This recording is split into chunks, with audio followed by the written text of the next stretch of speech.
Friends, if you're looking for real old school laughs, you're in for a treat because we've got them right here. Flip City Magazine. Remember Mad Magazine? Then it went woke? Well, don't worry. Flip City has no chance of going woke.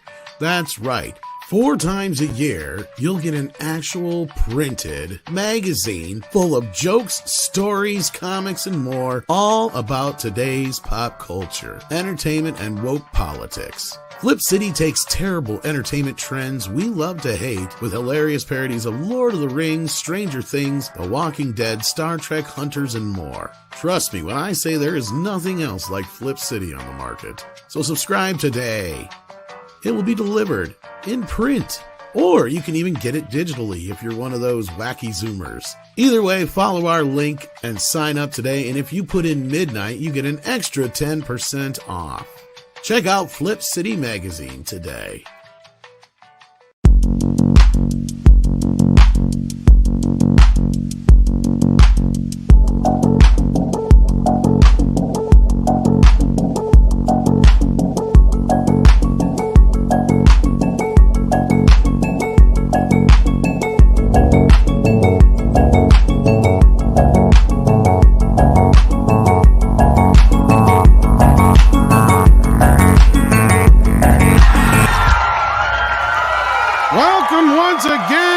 The first show of the new year. It's time for some Midnight's Edge After Dark. I am Tom Connors, your host for the festivities today. We have with us from Canada, the one, the only Cece Karaoke. How you doing? Doing all right. Been watching a 6 hour Metroid retrospective. Interesting. 6 hours. It's a great feature of YouTube, all those retrospectives. You can get lost in them. I've seen a few of those, not necessarily the Metroid one, but yeah. Also with us tonight, we have Clobbering Times. How are you doing, sir? Hey, doing all right, man. Good to see you. Thanks for having me here. Good to see you buddies on the panel and wonderful friends at the chat. Let's get this 2024 rolling, shall we? Indeed. Let's do this. We also have with us Price of Reason. How are you doing, sir? I'm doing good. How are you? Doing the best I can. Have you ever gotten the answer to your name? The answer to my name? What is the actual price of reason? Nobody's ever asked me that. Wow. Well, I think that I'm the price. That's a good answer. And welcome to the program, my friend. Thank you. Happy New Year. Happy New Year to you as well. And also joining us tonight, Ayo, Nick Weiser. Ayo, I'm not Rocky anymore. I'm now Don Rambo. I didn't draw first blood. They did. That line never gets old. I'm coming to get you. It's gonna be exciting next few weeks talking First Blood Part 1 and 2. It's gonna be fun. Looking forward to it. So yeah. You can't just turn it off. It never ends. Dude, yeah. It's not over. Nothing is over. That's all like Bad Tom meets Rambo. Yeah, it is. Maybe that's partially where he originated from, and I didn't know it. But yes, we have First Blood tonight on Toxic Tuesday. Can't wait to talk about that. And I see we have a lovely chat amassing here. Hit that like button, share out the link, let everybody know that we're live on the socials. We got Don Johnson in the house, the Don Johnson. Wow, device, man. Sending in $4.99. Says, saw Iron Claw. Zac Efron looks like He-Man and turns in a great performance, but the entire cast is great. Highly recommend this character-driven movie. I've heard you were supposed to go see it, weren't you? I was supposed to with my younger brother. And then he got sick, and then ever since then, it's been a pain to reschedule because it was like the rare time because he works in law, and when you're in law, what time is there? But I don't know if I still want to try to see it.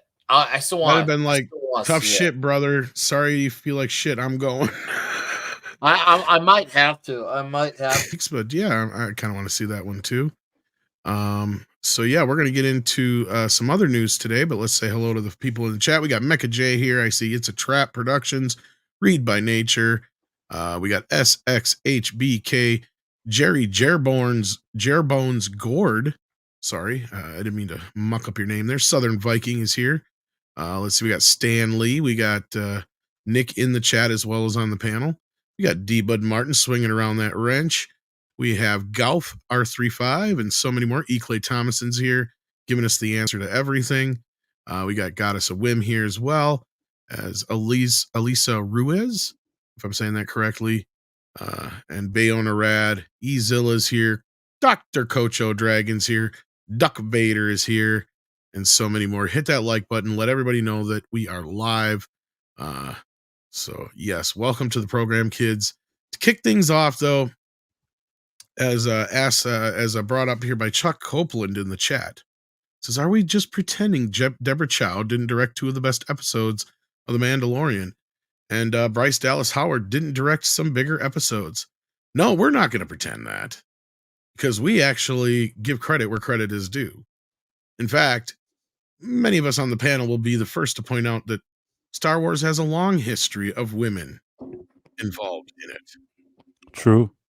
And that is kind of the first topic of the day here, because, yeah, interestingly enough, here's probably one of the most prolific women in the franchise right here. And I think you could argue that it wouldn't even be a franchise. Oh, without Marsha? Lucas. Marsha Lucas. Marsha. Huge vital ingredient to why the franchise is there. Yeah, absolutely. Yeah, Marsha is the key to everything in this case. Not really, but no, she.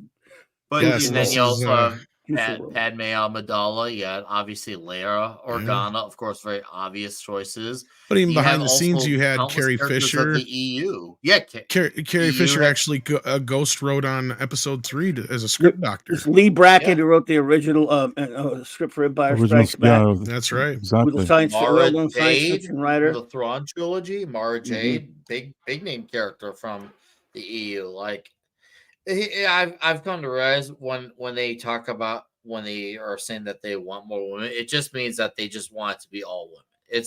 There's no what's the end goal here? Are you looking at like a 50-50 ratio? What is the okay, hey, we got what we wanted. Thank you for letting us play in your sandbox. We're just gonna change it until you're all gone, basically.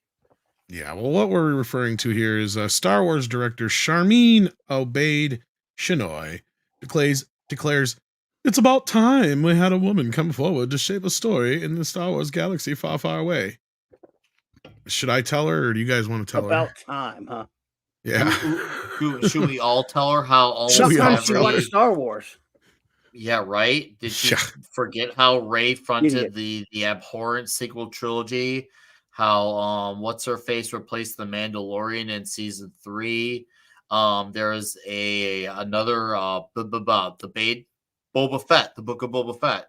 Fennec Shan basically had more action than Boba did. How she has to be oblivious? No. Actually, not only that, Deborah Chow directed the whole Obi-Wan Kenobi series. Well, that was a horrible show. It was a horrible show, but she was a woman doing it. You're right. Yeah. And also, wasn't there a whole, correct me if I'm wrong, an entire series that just aired last year that had a female lead and that's the title character? Ahsoka. That's it. Yes, it would suck, but hey, Ahsoka. Yeah. Hey, it sucked. Oh yeah, it was Bo-Katan who replaced Din Djarin. Yeah, she pretty much. So she was the Mandalorian in season 3. This lady. Sorry. No, go ahead. I said this lady is doing a Jennifer Lawrence. She's like, oh, finally there's a woman, whatever. But it's just a dumb thing to say. It makes no sense. And I suspect that she has never watched Star Wars in her life.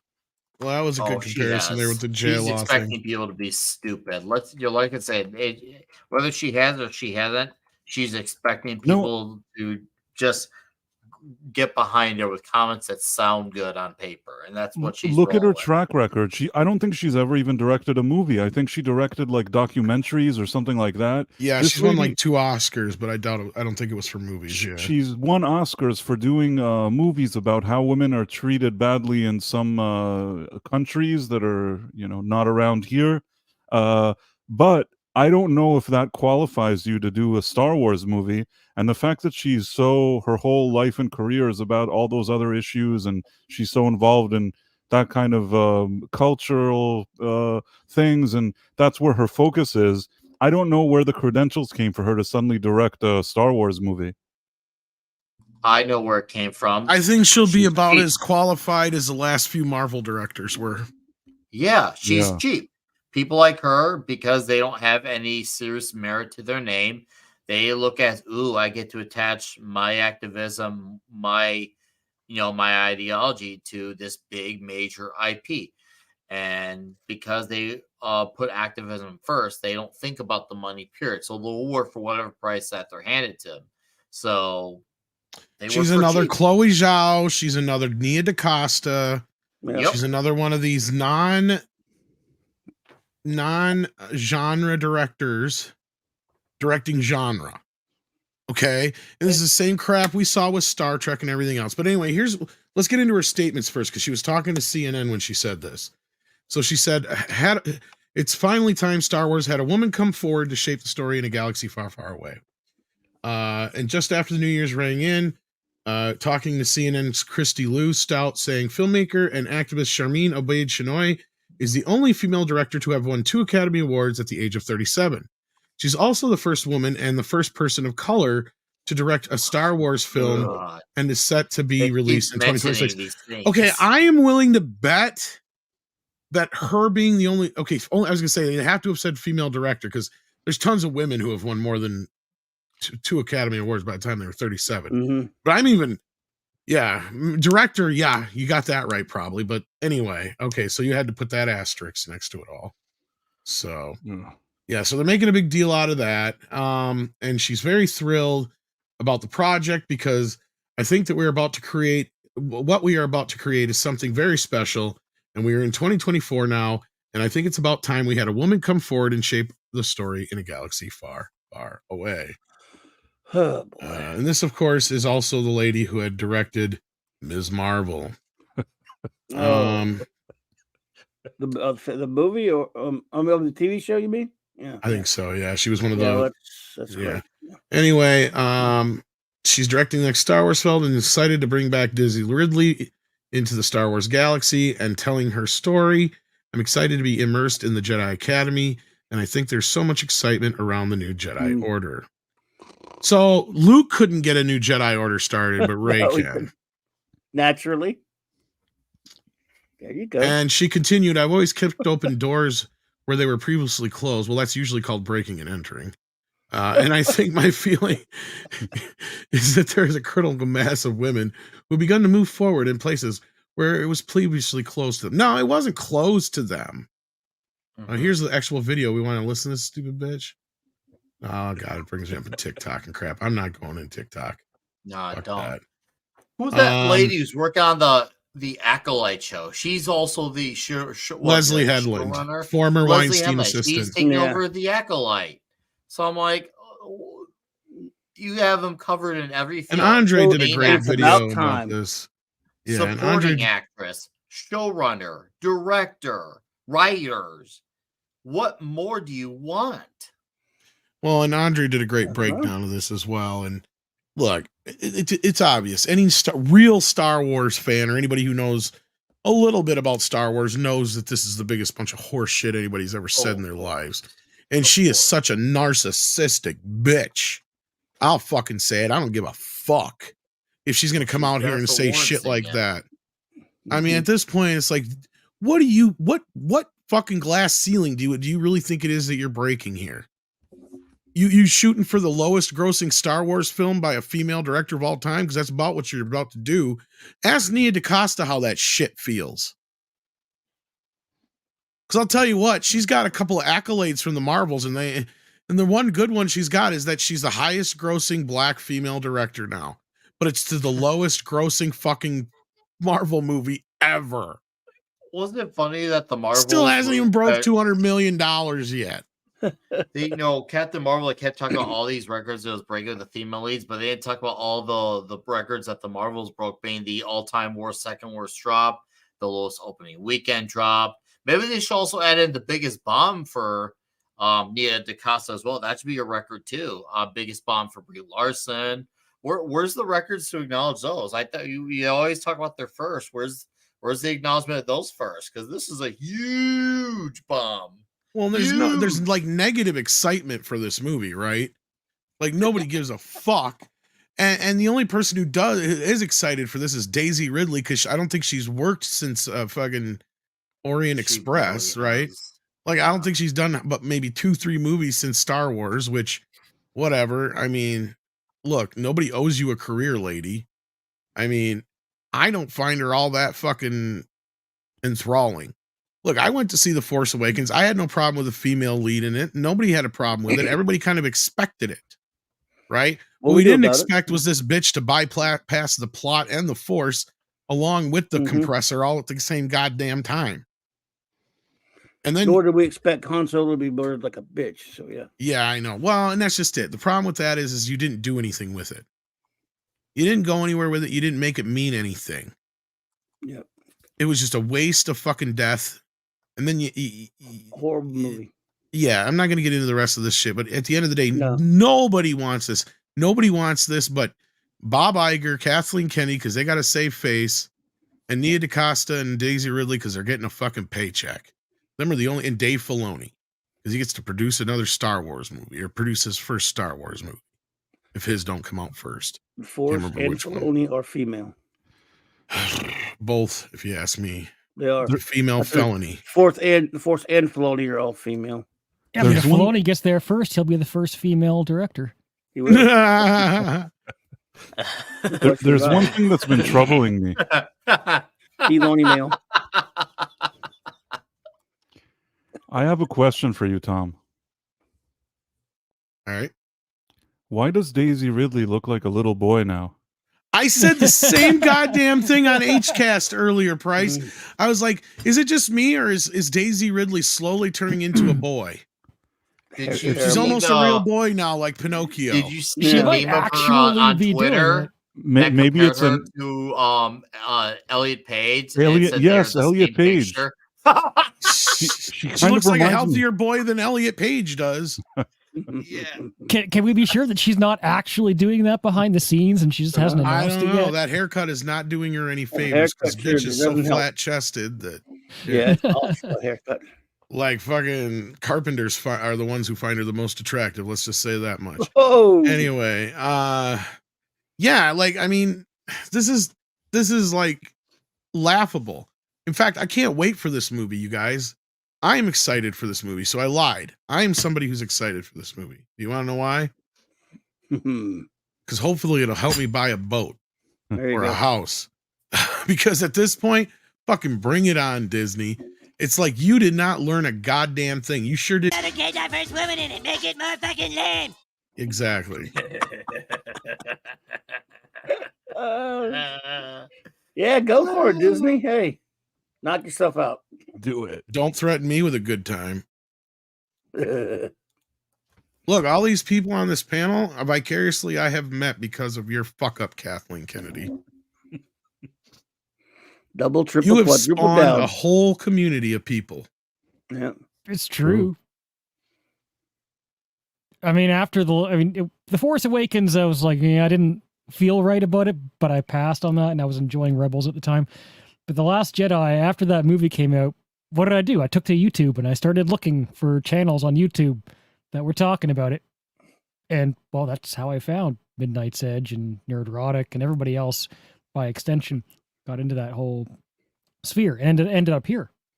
So, thank you, Kathleen Kennedy, I guess. Yeah. Thank you so very much for all that you've given into us and making the Force female and even more female than before. Thank you.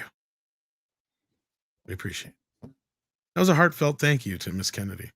Yes. Because I've met a lot of good friends. Here. Yeah. She's the first woman to ever create a community of people that dislikes her work. Like a religion, like an anti-religion, right? Right. I can't. That's a good point. I can't think of another woman that has. We are members of the angered FKK. so many people. Yeah. What the fuck, Kathleen Kennedy? FKK. You're right, though. I can't think of any other woman. I mean, that's spawned this kind of animosity and hatred from fans of something ever. I mean, I don't. It's amazing. So, way to go, KK. First, you're the first. Miss Kennedy, the everlasting. Fuck her. Do I have to? All men and women. Do I have to, though? No, fuck her in the other sense. The PG-13. Oh, that kind. Yeah, good there. Making sure. PG-13 sense, yeah. Fair enough. Yeah. Anybody else got anything to say about this travesty? It's 2024, so you know how to get a job. You put woman activist right under your name on the resume, and you identify as a person of color. That way, even if you're not a person of color, because you identify as one, you also check that box. I hope, Tom, that you and Andre get so filthy rich from trashing on this that I'll be able to come over and bring the pizza. It'll be great.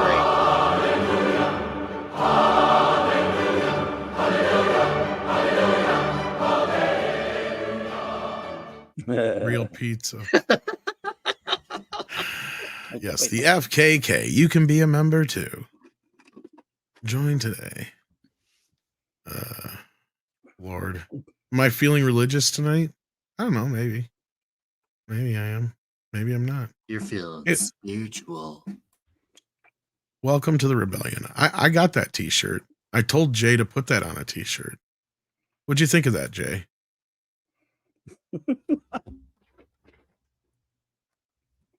The man right there. He has very little to say about that, evidently. All right. Thanks for that, Jay. Appreciate it. I hope we got some sleep after that 48-hour film threat live stream. He was busy, man. Yeah, he was busy all weekend. We got Infinite Wanderer here who says, having played fantasy games all weekend, I must ask the cast tonight, guns in fantasy, yes or no? Some plebs think fantasy can't have guns or gunpowder. Well, thank you for the $5, Infinite Wanderer. I don't see why not. I guess it all depends on your setting, right? Like something like One Piece, I would expect it. Something like Star Wars, I wouldn't. Something like Lord of the Rings, I wouldn't accept it in. But, you come up with some like weird dystopian futuristic kind of thing. That may be all they have access to that still works. Hey, gunpowder is always going to burn.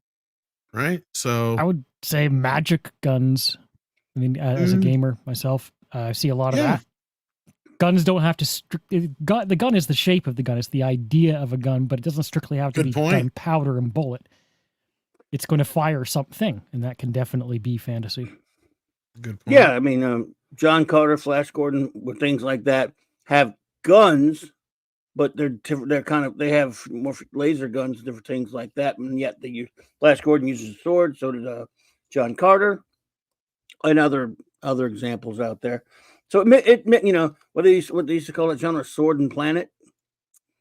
There's actually a genre for that sort of thing, Sword and Planet, which was coined for John Carter, even though it wasn't the first to be a Sword and Planet type fantasy. So, in certain instances, it works. Yeah, I don't see so much a problem with it unless it feels completely out of place. And I don't see an issue. I mean, look how, what was it in early wars, Civil War, different things like that in real life? They had both guns and swords. Yeah. Well, and I mean, and then sometimes in like certain kung fu movies and certain points, I'm like, wouldn't you think sooner or later someone would just bring a gun? Like, one would think so. I mean, well, anyway. Indiana Jones proved that. That's right. Albatross sends in $2. Says every woman is the first woman to woman ever. Yep. According I can't believe I read like that this, correctly. Do it again. Do it again. I don't know if I can do that again. Every woman is the first woman to ever woman ever. Wow, I did it twice without stumbling. That's a first for me. Now, yeah, at least to be fair to women, it's only to idiots like these particular women here. Most women are level-headed and understand what a bunch of crap they spew. You know what's sad for Kathleen Kennedy is she could have walked away from this industry on a high. If she'd have just said to George, you know what? Thanks, but no thanks. Right. Because that's the other thing that sucks about this whole fucking thing is it's not even Disney we can blame for her to be a part of this. No. Nope. George did that. Yep. He made that. That's true. Yeah. That was part of the deal. And he put the trust in the wrong woman, man. Yeah, he may not have the best instincts about people. No. He should have never sold it. I mean, this is all his fault. It is. He definitely is. Sadly, the most complicit. He could have delegated that to somebody under the state. Keep it. Delegate it to someone under him that he trusts. Again, we know he has we trust. could just had no more new Star Wars. This is what I say says. This is what I say says a lot about Dave Filoni. He could have put Dave Filoni in charge, and he didn't. I think that says a lot about Dave Filoni.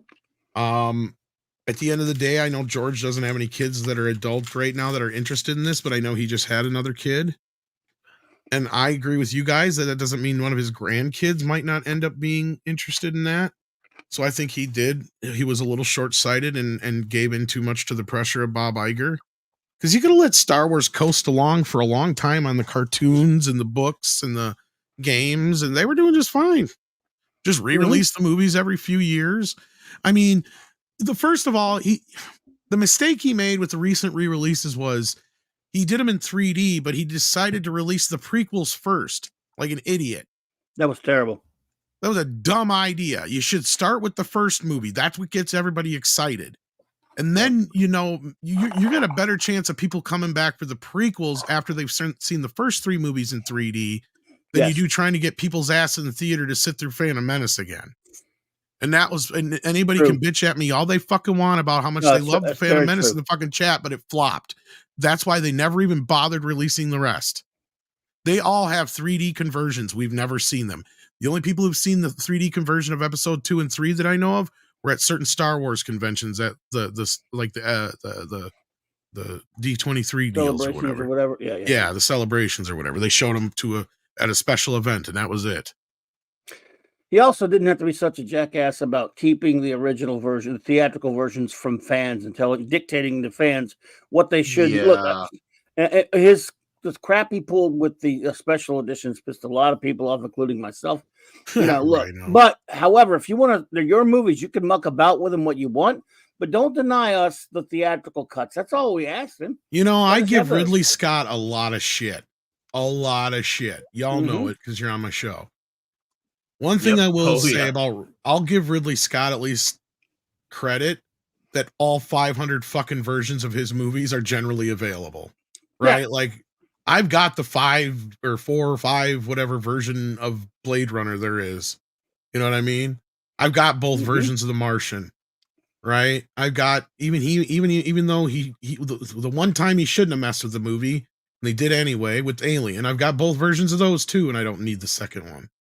So, South Park was kind of ahead of its time, even with that, because they made that episode that they were making fun of him for doing that. It was more than making fun. They were really complaining about what he was doing. The problem with that episode is they got it backwards. I said they should have reversed Spielberg for Lucas, because Spielberg learned his lesson right away. Right. And I know it was George, who pressured him into doing that in the first place. Because George got all hopped up on his fucking toys. So he's like a little fucking elf running around on cocaine going, just let me fucking fix your shit, man. Hey, look what I can do with E.T. Just let me get at Jaws next. Because they did. At that time that happened, it was like, people, that has ruined. And I say this to this day, and I stand by it. Him doing that to E.T. ruined that movie's history. Or its legacy. Sorry, not history. Legacy. because now people refuse to buy the movie because they still think it's that tainted version of the movie. But And it's like, said no, at least he said it. he has straight. never released it ever again after that one time because he got so much flack for it that he insisted when they released it on DVD that they got both versions on there. And ever since then, he has only, and I mean only, released the original version. There is, as far as the special edition is concerned, it exists on DVD only now. So he learned a lesson. He learned a lesson. Yeah. So the walkie-talkies have been taken George away? Never learned. Yep, they have never been in the movie since. In fact, if you bought that version back then, you got both versions. Because at that time, he learned right away that, oh shit, just because of the backlash, I'm not going to do that ever again. That's all George had to do. Didn't George he add didn't an additional learn, scene? George Didn't didn't Spielberg learn. add an additional scene of E.T. in the tub or something in that one? Yeah, he had a scene of E.T. in the tub. It's all CGI, and he basically CGI'd 90% of E.T. and added walkie-talkies over the guns and a few other bits like that. Added why a I'm scene so of the glad mother my looking kids for the saw kids on original cut Halloween. Last summer when we saw E.T., we saw the cut with rather than the walkie-talkies, those the guns. I remember. Let's be real. I was like, there's only one scene there's two scenes actually that everybody wants put back into E.T. that we've never seen in this. So two scenes that he refuses to release. The scene where E.T. goes in and sees the mom naked in the bed and goes, oh, and his head. And then the other scene is with Harrison Ford as the principal. Those are the only two scenes anybody wants to see, and those are the only two scenes he didn't put back in the fucking movie. Yeah. I've seen the Harrison Ford one, but I don't remember seeing the one I've with only the seen images naked woman. But I don't think I've actually seen maybe it's out there, but yeah. I saw the one with Harrison Ford. I don't know why, but I've seen it. Was it on one of the sets or something, maybe? Maybe. That's a deleted scene. I mean, there might be a little bit of it in one of the making ofs too. That could be because I'm thinking back, I might have seen it, but I know the one with him going into the mom's bedroom at night that's only exists in pictures only, and just so people don't think I'm crazy here. Let me see if I can find it. I believe you. I've never I seen believe it, you. I just never knew, and now that you described it, it sounds so interesting. I really wish it was in there. Well, that came up with some really weird fucking options. George is a baby, though. He didn't like the way he was treated by the prequels, and so he screwed over those fans, a lot of the fans who, and I don't hate the prequels really, but he screwed over the fans who all we wanted was to have the theatrical versions because he was also angry that that a lot of us didn't like the special editions. I hated special editions. Well, and again, I wouldn't care. I would not even have an issue with the special editions and all the changes he keeps making to them. That's the other thing. He hasn't stopped making changes. He's McClunky for years. McClunky wasn't Disney. McClunky. That was George. Yeah. George did all that back in 2012 when he scanned the movies in 4K, for the 4K. It was he scanned them in 6K. And what he did is he added a bunch more changes to the fucking movies again. And this would be in like the fourth or fifth time now he's added changes since the original special edition. He screwed with Empire a lot too. Oh my God. I don't know why he shouldn't. Here's my problem with that too. Is he should not have been allowed to touch Empire and Jedi because he's a fucking hypocrite. Yeah, and I'm sorry. Like he hated it when it came out. He hated Empire, but no, not just that. He stood up in front of Congress and he fought for the rights of directors to be able to control their films. I don't remember him asking Irvin Kershner if he could fuck with his movie, and we know he couldn't ask Ralph Marquand if he could fuck with the movie. No, he couldn't. Good, you're right. When was Richard Marquand die? Like in the 90s or something? Yeah, something like that. It was just not too long before, but it was. I know he was already dead by the time he did it. Because I remember kind of saying that at the time, but I'm like, I didn't realize we were never going to get those other editions again. Of course, we weren't paying that much attention when we heard the whole "for one last time" thing, right? Like we didn't get that. It's like, oh shit, he meant that shit. What he did to the Emperor, and this was like the second or third time he screwed with Empire, but he's messed with it 2 or 3 times. He he changed the Clive Revell Emperor to the frickin' Ian McDermott or whatever. The Empire, the Emperor scenes in Empire. Yeah, he had that sock puppet initially, and he replaced it with Ian. Mm-hmm.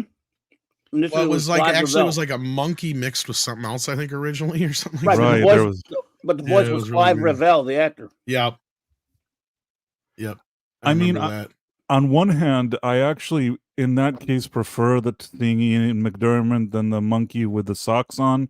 But the only issue that I have is that once he started tinkering with the Emperor's dialogue, it somehow doesn't feel the same as it did when I first saw Empire Strikes Back. I don't want it touched. I remember, but I was so happy to in the late '90s bring my relatively young kids to get to see Star Wars on the big screen. When we went to see Star Wars, I got a little upset. Empire's my favorite though. When we went to see Empire the next month, whatever it was, as soon as they cut like one little bit of line out of, they had already messed with it a little bit when they went on Dagobah, and they cut out the line of same Luke. line I'm thinking of. Yep. Yeah, when Luke tells R2, you don't taste very good.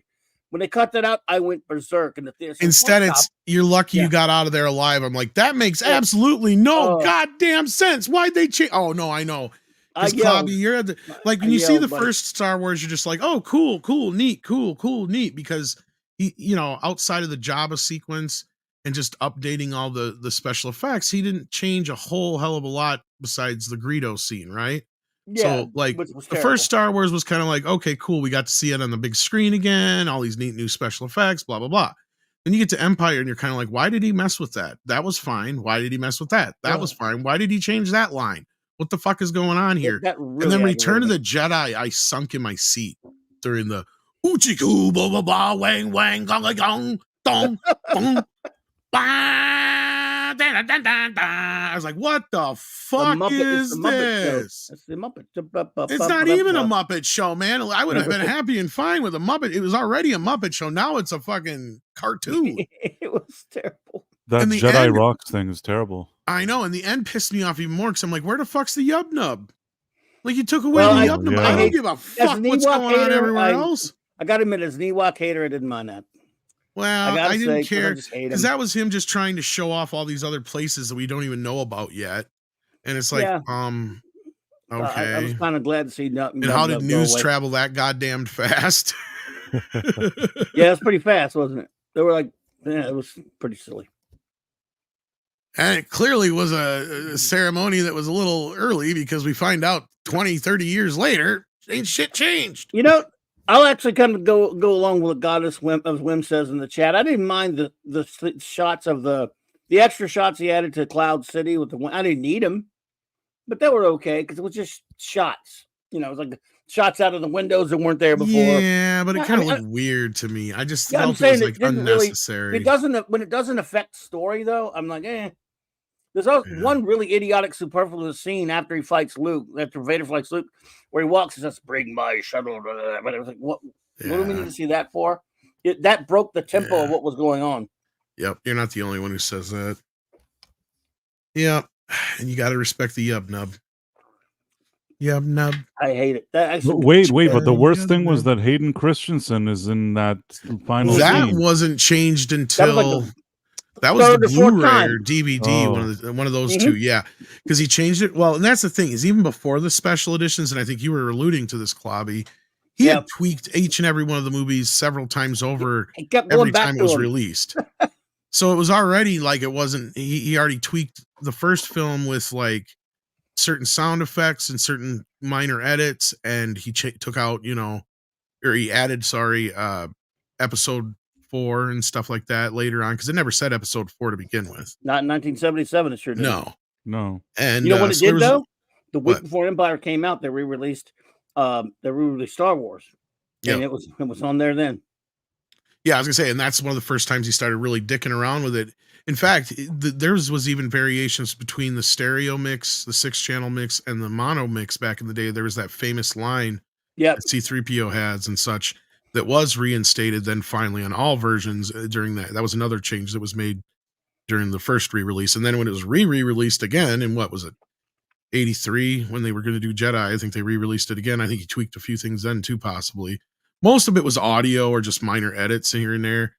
But then, didn't he do something already with the lightsabers before the special edition, Clobby? Remind me. I was going to say, I think he already tweaked them before that. And then that's where he started getting this whole idea. He's going, I'm going to redo all of them. I'm like, yeah. That I'm not sure about. I swear they changed color between the THX versions and the original release, but I could be wrong. It could be just how they processed it. I'll have to ask Michael on that one. Yeah, he would know best. That's true. But I'm also reinformed here because I thought the Library of Congress had the original cuts of Star 35 Wars. millimeter of it, don't they? I thought they did, but evidently I'm being informed they still have not gotten Return of the Jedi. Because Lucas keeps trying to give them the special edition. And this is where I think he still has control over those movies and Disney doesn't. Because I would think at this point, you're like, Disney would have just released the original versions just because they could use the money. And we all know they'd be the biggest selling Blu-rays of all time if they released it. They wouldn't even have to put any special features on them. No. I'd bought them, even though it's all they'd have to say is the original uncut theatrical versions of Star Wars, Empire Strikes Back, and Return of the Jedi for a limited time only. Even if you made that trilogy box set cost $200 fucking dollars, people would buy it. Although you should probably just watch the despecialized version. Well, yeah. You know what? Actually, you got the 4K scans that are coming along here. Can't wait till Empire's done. I definitely would love them to get the original versions and do them officially. But I have to wonder if they'll actually do a good job, as like anywhere near as good a job as the despecialized editions. Well, here's the thing with the despecialized. I like them, but they still have some of the issues of some of the newer scans of the Blu-rays and the 4K. Every time, especially every time they update them. What I love about 4K 77, 4K 80, and 4K 83 is these are fans that have actually culled together prints of the film from when they first came out that private owners had, and they're scanning them in 4K and cleaning them up. And basically, so you're getting scans from the time period that look like they should look color-wise with none of the other fudges at all, and they're not compromised in any way, shape, or form. Because even the specialized editions are not perfect, right? They have some issues yet. But he's using these other versions now to kind of help that along to the point where basically the 4K 77 and all that stuff are. The first time I saw 4K 77, I almost cried. I was like, I have not seen Star Wars look like this since I was a kid. Fans put in a level of effort that doesn't seem to be matched by. Well, not just that, it has that feel of film. Because that's the thing that George did when he scanned these, and he did the same thing to American Graffiti and to an extent to the Indiana Jones films. And that was he took all the inherent grain out and they feel sterile as fuck. Like, sure, I would compare like the 4K version of, say, like Return of the Jedi to the 4K 83 scan. Is the 4K 83 scan as clear as the Disney release? No. But what the Disney release is compared to the scan is it feels sterile as fuck. Feels like you just walked into an operating room. But when I put on that 4K 83 scan, sure, it's got a little bit of, it's a little degradation in quality as far as like, it's not the negative, but you know what it does? It feels like film, and it's color graded correctly. It feels like 1983. You know what I mean? Like, it looks correct to my eyes, and I'm like, okay, now I'm good. So yes, never underestimate passionate fans. Exactly. So, and I think 4K 80 is almost done. That was when I guess they had the biggest problems with finding was stuff for Empire. So that's been the tougher one. But in fact, that Blu-ray that a fan sent me I know Return of the Jedi is completely from the 4K scan. Star Wars, I think, is from the silver screen scan, and then Empire is from the despecialized edition, but it's up converted to 4K. But yeah. So with that, though, yeah. Now I was just going to add Star Trek because I was a huge fan.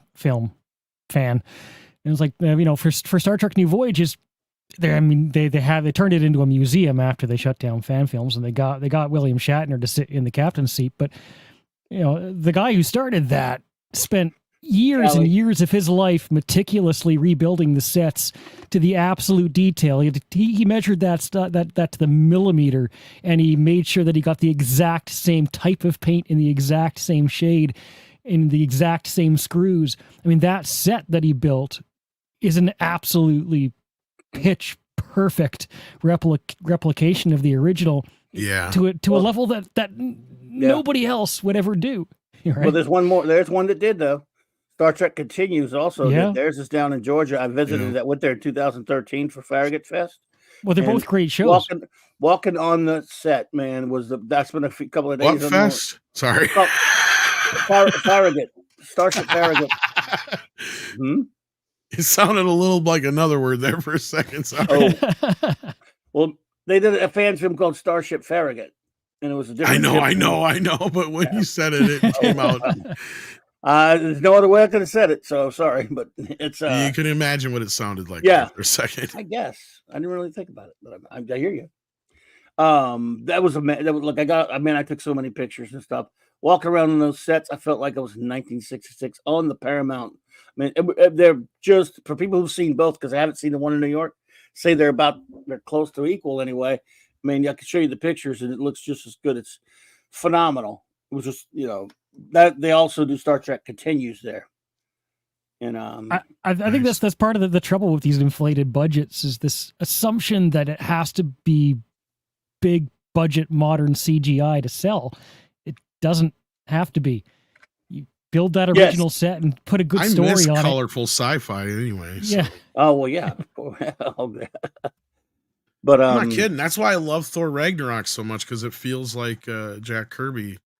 Yes, colors and everything. A few nice visual Kirby homages, but I really hate that movie. I understand those who dislike it, but like, I just like it. I used to like it. So yeah, I just like that kind of stuff. Like, it's like you can have both. Like, there's been nothing but dour sci-fi for so long. It's like, no, it's fun to have fun sci-fi once in a while too. That's and that was one thing supposed to be. Star Trek used to do, is like a perfect balance of, you had colorful characters and colorful uniforms, and you could see things. It wasn't dark and dour like it has been with STD and going forward, and even to an extent the JJ Trek was a bit dark in some spots. Well, the real Trek is supposed to be brighter and more optimistic, and it is. So and again, you can deal with dark subjects. I don't mean that. Well, they do that. Yeah, they do that. Sure, but I'm saying real Trek was one of the ones that it was the big light for that, and Star Wars was kind of that way too. And it was supposed to be a more lighthearted Star Trek, science fantasy, Star Trek fantasy, Star Wars fantasy type thing. And those were two of the ones that were supposed to be the optimistic stuff. The dour stuff's fine. Look, some of my favorite movies of the 70s were almost all science fiction. It works, but I like having a balance too. And I guess that's one thing I'll praise the prequels for, is they were at least, even though they were a bit more. Yeah, they were colorful. They're a little bit more upbeat in a sense, I guess. Yes. Call it, but I like the upbeat stuff. Speaking of positivity and fandom, we got some people in the chat who have send us some positive things. These are super chats, and we read this one already. But we're gonna get to this one now. We got Mr. MCD191 who sends in 5 and says, Tom, will the Ray movie allow KK to get an extension on her contract? At this point, I think she's probably there to stay till she dies. Yeah. Honestly, 100%. Yeah, as long as she wants to be there, she'll be there. Yep. And SXHB. Oh, go ahead. I was gonna say she will quit when she's done. When she just decides, even that, I still won't even believe it. She must have some interesting information. There must be something that makes her unfireable. I don't think there's a contract that wouldn't have a termination clause, so I always tend to think there's something else that she might know that makes her valuable, if you know what I mean. Yes and no. I mean, I just got to remind people that she's not viewed in Hollywood the way that we view her. Yes, they've admitted that there's been some issues, but we've already had Kiri Hart take the blame for a lot of the shit earlier. That's why she got shit canned. There's always going to be somebody else that'll be a scapegoat. I mean, shit. I think Script Doctor or somebody else even had the whole idea of maybe that's why Filoni got an advancement, is because they're setting him up to take the fall. Shit. Which would be kind of funny if it was a on him. That would be hilarious. That would be hilarious. Yeah, it would right? Then I would laugh. I'd be like, this bitch knows how to play some 4D fucking chess. Like, but she does. So that's the thing, is like what I was getting to begin with, is she doesn't really have to have anything on anybody. I mean, she is basically a winning team, which is just having a losing season at this point, right? Like, she has always positioned herself with guys like Steven Spielberg, Robert Zemeckis, M. Night Shyamalan, and certain other individuals to where she was in a position every time she's in the Guinness Book of World Records for the most prolific producer of all times. Not female producer, but just producer, period. Like she even surpassed her husband, who was in the business of producing before she was. Right? Like, so she has this thing about her. She is like Hollywood royalty. There is not many people in Hollywood that are more powerful than her without having to have any kind of dirt on anybody. Right? So like, I mean, and that being said, I'm not saying she doesn't. I'm just saying that she is one of those people where she can fuck up so much. Like I've said it before, she could literally come in buck ass naked into the Magic Kingdom, take a dump right in front of the fucking castle and say, fuck you, Mickey, and piss all over everything. And she'd still have a job the next day. Like she's that unfireable to a point. I mean, sure, they'd be like, well, Miss Kennedy had a little bit of a breakdown, but I mean, there has to be a point. There has to be something. Nobody has full job security forever. I mean, there comes a time where somebody has to look at the books. I think Kathleen. No, I agree with you, Bryce, but we live in a world where people gave J.J. Abrams lots of money for a long time. That's true. I don't know how he has a career. And that's another one that she's another blackmail guy. Yeah. So SXHBK has been a member for 9 months. Says, I thought we were coming to the end of the woke feminist cinema. I guess not. Well, as we've said before, Disney is going to be the final re.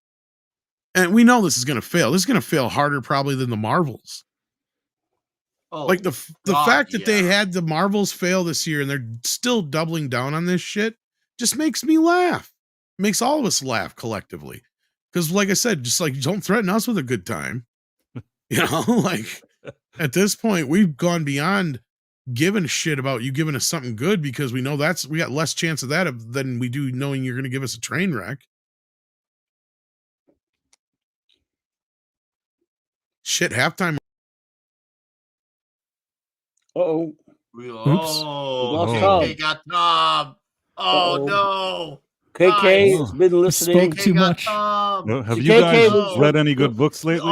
Hey, KK, it was Tom said saying it it all. We mouse. love you, KK. It was Tom's It was fault. the He made mouse. us say it. But now I think I lost all my fucking. Tom Connors did not kill himself. I'm gonna so shoot StreamYards because now I lost everything, and I can't even go back. What the KK is a machine. She's not actually a woman. On my she's side, Tom. tapped into the internet. She can see everything you say and do. I can't bring them up though. They're not on mine. Yeah, unfortunately. Well, I can at least acknowledge them for you. There's not. Oh yeah, why don't you read them for me at least? Because yeah, I can't even fucking get back to after them. SX HBK's member for 9 months, which you just answered. Glintzer it was a thing that he had a member chat for a member for 32 months. Thank you for being a member. And then we got Waddle These Nuts for $4.99. Says, happy 2024. A bit off topic, but why don't the woke try to push Barbie onto straight guys? Are they still upset about My Little Pony? Cheers, lads. Oh, boy. I mean, I'd kind of make the argument, at least on my side, that as far as My Little Pony, they have to a very small extent, and that is in the, let's just say, the soy type of guys they have. But as far as Barbie, I think that's good. That's a good luck. Good luck. And you guys got a takeaway on that? No, not really. Afraid I don't. I don't know. I was just looking to see if this is bullshit. I'm pissed at StreamYards right now. Sorry, that's why. You lost all your stuff on there or something? Yeah. I can't even go back that far. Yeah. I'm pissed. I got no fan funding tab here, or I'd bring it up. I know, and I don't know how to turn that on for my channel. People say I have to. I cannot figure out where. I've asked people, and nobody knows. You need to starred? Yeah, anything that's starred that we have. I see 3 things starred. You want me to read them? Or? Yeah, please. One of them. Sure. I can't highlight them, but I can read them. Yeah, go ahead. Okay, well, SXHBK, did you get that one from number for 9 months? Yep, we got that one. Okay. So Glinzer just says member for 32 months. Hey, Glinzer. That's Okay. what I acknowledge. Yeah, between that and the Those are the Wild only ones that East left? Okay, well, then yeah. we're Then caught up then. there's a super chat from Weedle Nuts. You That's got that the one? pony one. You just got another one from Pajori for $5. Yes, Pajori for $5. Yeah, that one I can get. Okay. Thank you, Pajori, for $5. Says if Epstein list gets released, KK loses most of her leverage. I don't know. No. Maybe that's it. Plausibility. Maybe they're not gonna release that. maybe she's one of the blocked names. I wouldn't hold my breath on. I wouldn't count on that list coming out. I more just want to know who the 3 blocked names are. I have a problem with that because that's just saying that you're that they're still protecting someone intentionally. Exactly. Me, it's either like you gotta go all in on it. Oh, they're protecting 100%. No one is exempt. But this is definitely not a subject for this show or channel. No. So yeah, definitely not. That being said, something that is, and speaking of passion, like we were talking about earlier, something I'm very passionate about, and I know some of you guys are too, is Cobra Kai. And I wish Script Doctor was here because now we kind of have an answer. Cobra Kai is shooting as William Zapka showed off a badass season 6 training video here. Probably gonna get kicked by the music, so I'll just turn the music. That's all like Trans-Siberian Orchestra. Yeah, I was gonna say I don't want to get hit by the music. No. We like you, Trans-Siberian. Please don't hit us. Yeah. At least I like you. And they haven't announced a date yet, but it has been addressed here. I'm gonna bring up the screen rant version of this. We got a runtime and episode count teased by co-creator. It'll be the longest one yet with an episode count of 10, I believe. And the goal is to have it out by the end of 2024 with no specific date yet. But there you go. So this is the end of Cobra Kai. Until they announce the prequel or the spinoff, or I think we'll get a Miyagi prequel. Yeah, I think that's inevitable. But I'm curious how this is going to tie into the Karate Kid, and I'm just curious how you guys felt about that. That was some good news. It is nice news. Yeah, that's fantastic to know it's being made. I'm happy. I'm really looking forward to the final Cobra Kai season when it comes out. I thought the last season was season 6. That was my second favorite season. So I'm really actually happy. That was season 5. We're on season 6 now coming up. So okay, season 5. So yes, the last season was my second favorite one. So I'm really happy and feeling really good going into the ending. So looking forward to it whenever it comes out. I was just saying last night, there's nothing for me. I could not think. Name you one thing in 2024 that I was even vaguely looking forward to, and I didn't know this is going to be this year, or is it going to be next year? This is supposed to be out by the end of the year, they're saying. Something shooting now, so on the list, something to look forward to. Thank you. And that was the thing Script Doctor and I were talking about, was whether or not they'll have this out before Christmas, so how it's going to lead into or bounce off of the Cobra Kai movie or Karate Kid movie that's supposed to be out. They could do a post-credit scene in the Cobra Kai where suddenly he runs into Jackie Chan and then the thing ends. To be honest, I don't want him to. I don't want him to connect. I don't want it either. But I'm thinking that's what they'll do. I don't want it. I can totally disregard the other one, even if Ralph Macchio's in it. They're not going to pass up. Do Sony have any restrictions that wouldn't allow them to do this? No, not that I know of. So, in my opinion, whether we like it or not, there will be just a little tease at the end, because might be why are they doing this if not to make money? I mean, it's the obvious choice, just from a marketing perspective, not from what the viewers want, because I don't think viewers really want that movie anyways. No, I don't think so. So we'll have to see how it ties in, but I just thought I'd bring that up because it's a little bit of good news.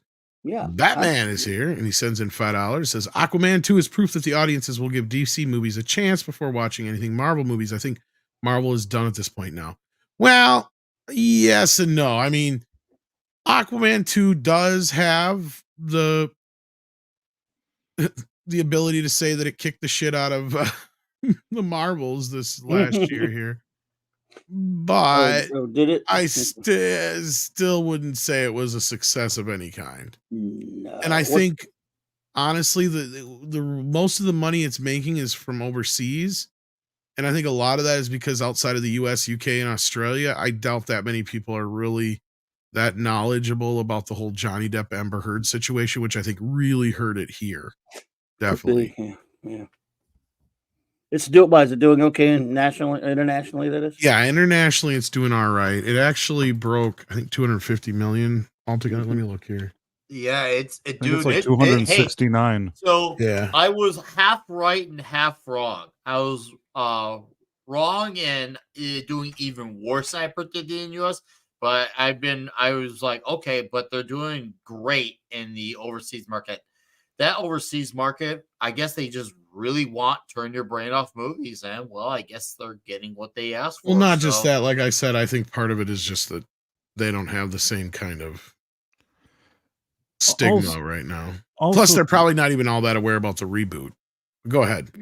I was going to say that as somebody that watched both the Marvels and Aquaman and did the reviews or whatever, I think Aquaman is a stupid movie that's not very good, and I wouldn't recommend people to go run to the theater to watch it. And with all of that being said, I didn't sit there and feel, with the exception of Amber Heard, that it would have been better if she wasn't in the movie. I didn't feel like the movie was as offensive. It was just sort of a dumb movie that you forget about. But I'm thinking if you have a few kids or if you're going with a family and you're trying to go see a movie, you could do worse than watching that movie. Agreed. Does it have a lot?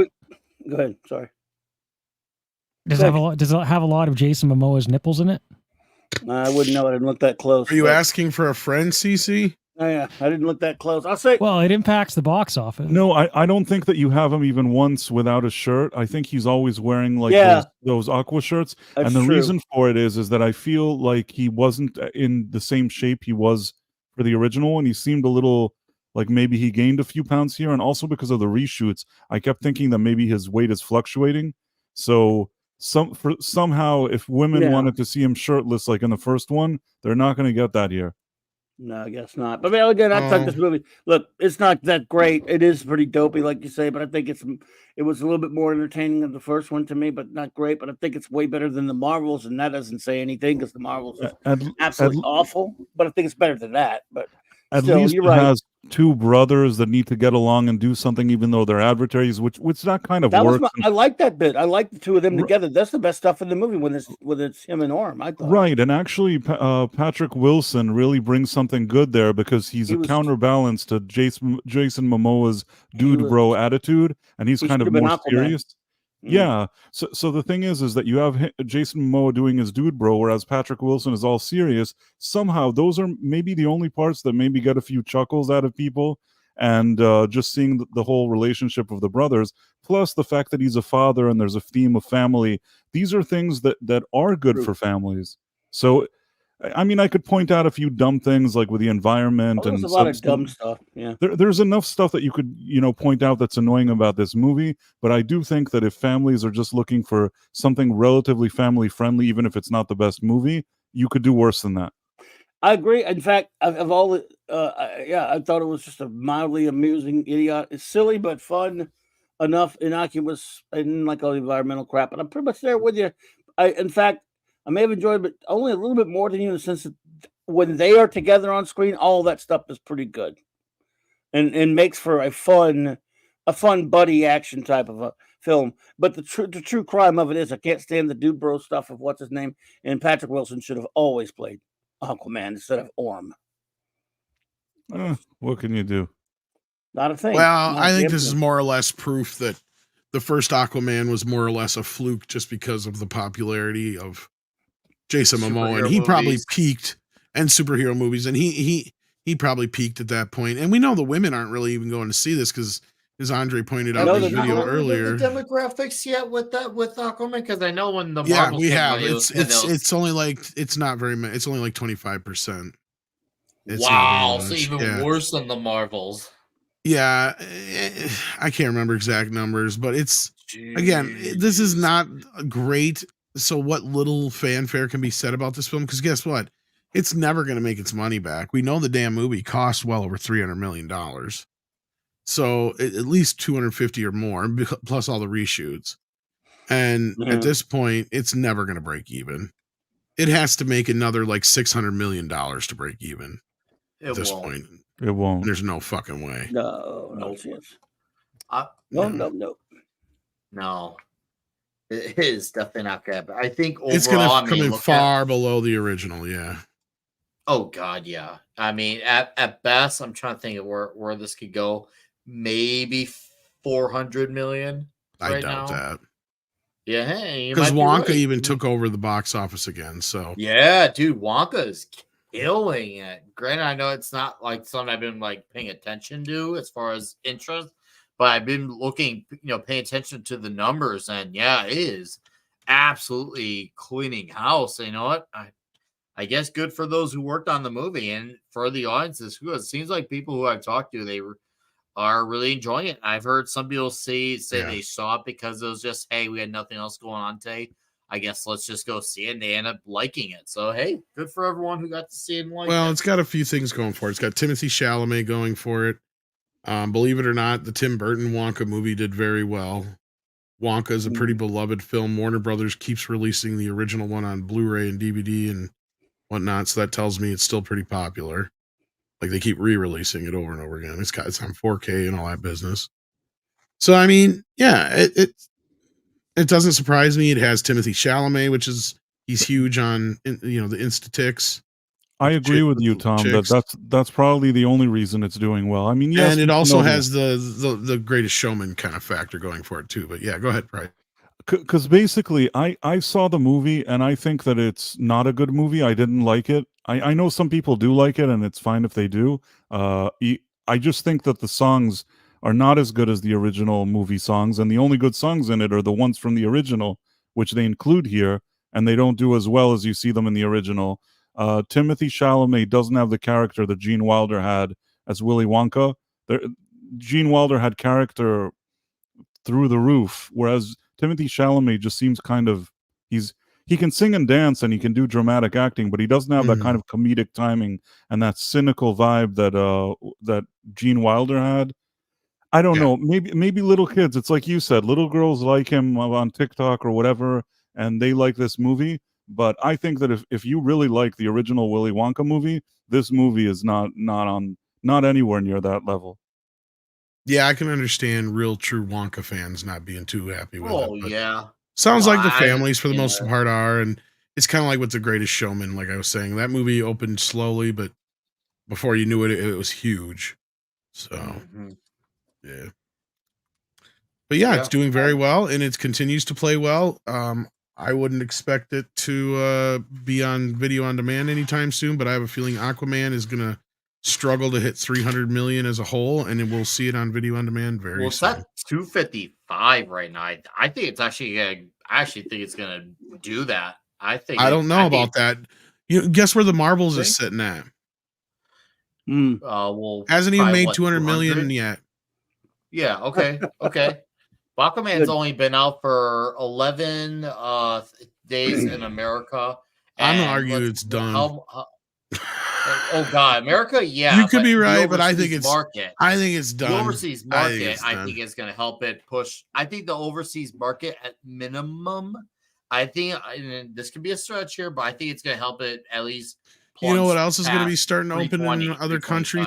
So now here in the next few months, next month, I mean, Godzilla. Oh, -1. Yeah. That's only opened in a few countries so far. Keep that in mind. Ooh. Oh, you're right. It's going to start rolling out in other places. And it's a black and white version too, right? There's a black and white version coming out as well in Japan, I think. That kind of changes things. Is it going to be running that close to the Godzilla Kong movie though? Not in the U.S., but everywhere else it could. Okay. The only other country where that's not going to be a problem is it Korea? No, Korea, really? I think it is, that won't import Japanese films, but they always get the legendary films. So I think it was, I read. Something like that. I think, if somebody correct me if I'm wrong, I think it's Korea. Do you think the American Godzilla ones are upset that this thing is doing well, this -1? No, it's good for them. I think it's good for them. Oh, yeah. I think, especially with Godzilla and Kong coming out, they're going to say is, okay, Godzilla will still be fresh on their minds. they're gonna hope to piggyback off the goodwill of that movie. If anything, that's what they're hoping for. Is that well, not just that. Oh man, more Godzilla, sweet. I don't know exactly who's in control of the show over there at Legendary with their side of things, but they're smart, whoever it is, because they realized early on that this serious stuff was not working for the Legendary Godzilla stuff. They needed to gear it more towards kids. They figured that out pretty quick. And as soon as they did, look at the box office jump between King of the Monsters and Godzilla versus Kong. Mm-hmm. And Godzilla versus Kong came out in the middle of the pandemic at the same time on HBO Max, and it still managed to make $500 million.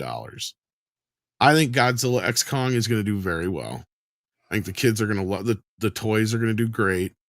The movie, you guys, if you were here, you heard me say that the spoilers on it. Look, it is going to be what it is. I don't know if it's going to be any better than the first Kong, but it doesn't matter. It knows its audience.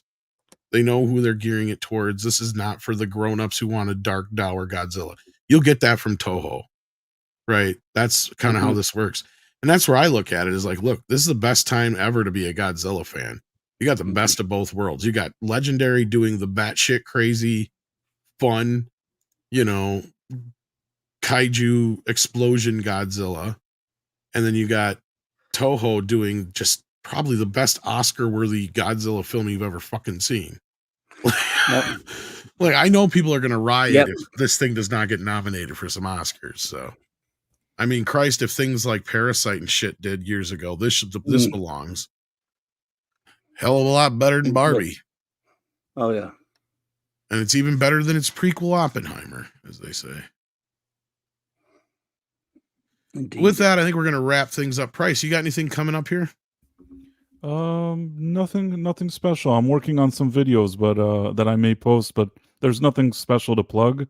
Right. If people like Wonka and they want to know if it's a good movie or Sure. Aquaman, I've posted those reviews just recently, so people are still watching those. Yeah, Price sees a lot of movies, so if you're interested in like reviews as things are coming out, Price is a good place to check into. Sounds like the price of reason. It is Thank the price you pay for a reason. Clobby, what you got going on? Well, Leslie, Wednesdays, Wednesday, Thursday, my usual Wednesday and Thursday shows. Friday night, I'll be over there with my buddy J-Man. We're starting we just finished our Jack Kirby fourth reviews. We're going to start reviewing the Frank Miller Daredevil run, all of it, and we're starting that on their channel reviews. And I don't know if Nick is doing a show this Friday, but we are doing it. Open show, hanging with him, and then Saturday Night Star Trek. As far as the reviews of it, we've been doing it anyway, but Raquel returns for that, for restart up our Voyager reviews. And so Mark D with the Seas show Sunday night as well, the Geekery, and so I'm all over the place. Thank you for having me, buddy, and Happy New Year to you all. Indeed. Let's see here.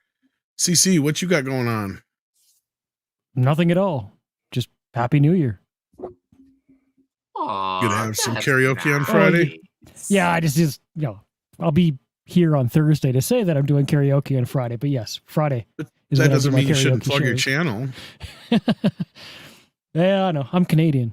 I'm not good at you also do other, that's between you and your women you date. I'm not saying about that.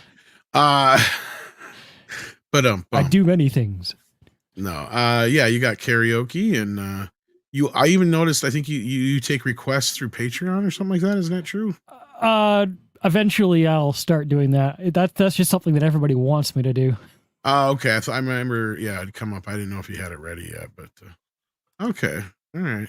Yeah, because there's a few things that I could think of. But you do great work. And if you're a karaoke fan, definitely check out CC Karaoke, not just to hear us sing, but for your own karaoke needs. Indeed. This is what Godzilla versus Kong versus this is hilarious. This meme. Yeah, that's true. Wow, that is accurate. That's good. That's really good.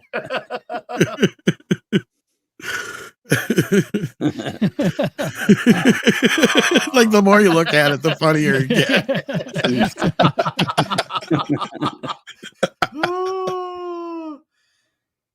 It's Godzilla X Kong is like, yeah, I know, and fuck you. We're gonna make G pink, bitch.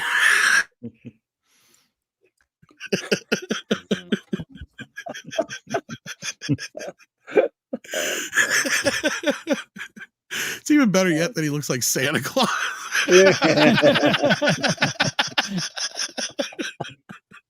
It just adds to the level of it. Just silliness. This guy over here, I don't think it's Tiger Woods, but it sure looks like Tiger Woods. You know, like guys. That's what I thought it was. Well, they played together. They were put together. So is that what this is real. from? That could be. I mean, it looks like him, but I wasn't 100% sure. That was the point. They wanted to get John Daly on there with Tiger. Okay, Tiger's that's what like I thought. The ultimate, professional golfer, right? John Daly just always goes out in these bright clothes and smoking his darts.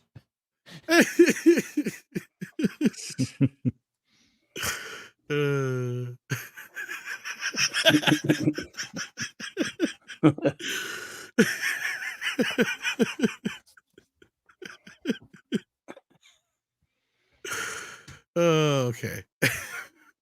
Anyway, Nick, yes, sir. In about an hour, we're gonna draw first blood. Tuesday.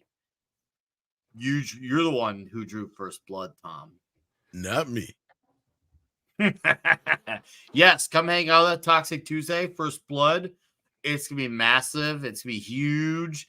And of course, Comic Shop Talk Friday night. And of course, you guys will see me here Thursday on MEAD. And I'll have a video out Wednesday or Thursday as well. Again, it's been nice to be producing videos frequently. So yeah, thanks for having me, Tom. It's always fun hanging out with you, CC Klobby, and Price. So yeah, to the rest of you all, have a great night. I hope to see a lot of you on Toxic Tuesday in 1 hour. Dang, man. He's at a bar and this little kid come in. He's like, shoe shot. We don't want no shoe shot. We didn't know it was a bomb. My friend, he's like trying to put his guts back in. And I go, Johnny, and I'm like, you ain't got no legs, man. You got no legs.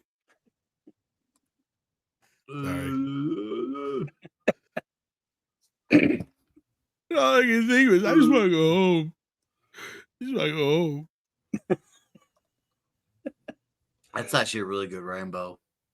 I know. He should have got an Oscar for that. That's bullshit. He really do. And that's something you and I have said a lot on any movie we do Toxic Tuesday about Stallone, that he never gets enough credit for the following things: actor, writer, director. Because it's like, yeah, he's great at being an action hero and doing action scenes, but he's also actually good at everything else too, and that he does not get enough credit for those things. Well, I got some interesting tidbits for tonight. Yeah. Oh, so do I. I think it's we may even have some of the same. We'll find out in an hour. Indeed. So this leads you over there. So check us out over there. And I want to thank everybody on the panel as always, and you guys out in the chat for making 2023 a very excellent year. And here's to 2024. Yeah. So good night, everybody. Good night, take care everybody. of yourselves and each other. What the hell is wrong with you people? Yeah,